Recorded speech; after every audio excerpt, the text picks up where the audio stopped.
Alrighty, green light on the field. Drivers behind the line in 3, 2, 1, reefscape. First 15 seconds completely pre-programmed in the Thomas. All the teams crossing that black tape line, and each team's alliance scoring a game piece. So we should see them get that ranking point bonus. 15-1 Team Thrust, typically a high performer during this autonomous period, already going for their third game piece, just shy as we exit that first 15 seconds. The remaining 2 minutes and 50 seconds is all teleoperated. Human players picking up the drivers to drive the robot that their team built over the past 13 weeks. Team 1024, the Kilobytes, Indianapolis-based teams, continuing to manipulate those game pieces, successfully storing a coral there on that L2 level. We're 3 points for their alliance.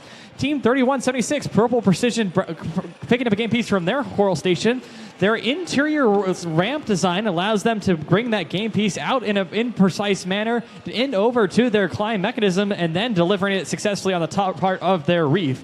4485 Tritech Robotics with their teeth-based mechanism on the side there, grabbing those algae out of the reef and then placing them directly into the barge. Each of those worth 4 points for their alliance. Most teams bypassing the processor, even though it would be worth more points to begin with, they pass it over to their opponents, and then their opponents score some additional points, so it's only a net worth of 2.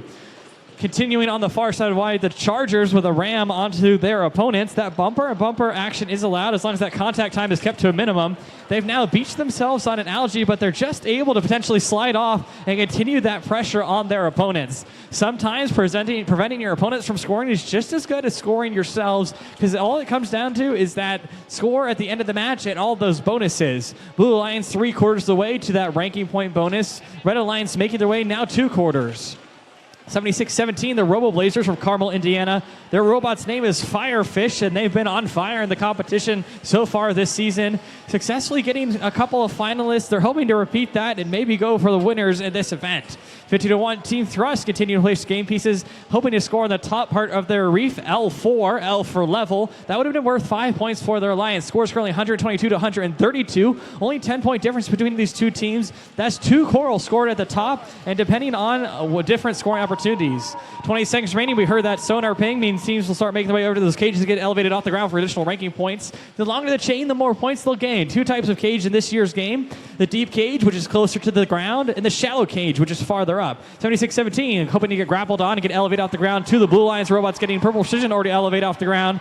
And that's about all the time we had for qualification match 2 here at the FIRST Indiana State Championship. Stick tight to see those scores.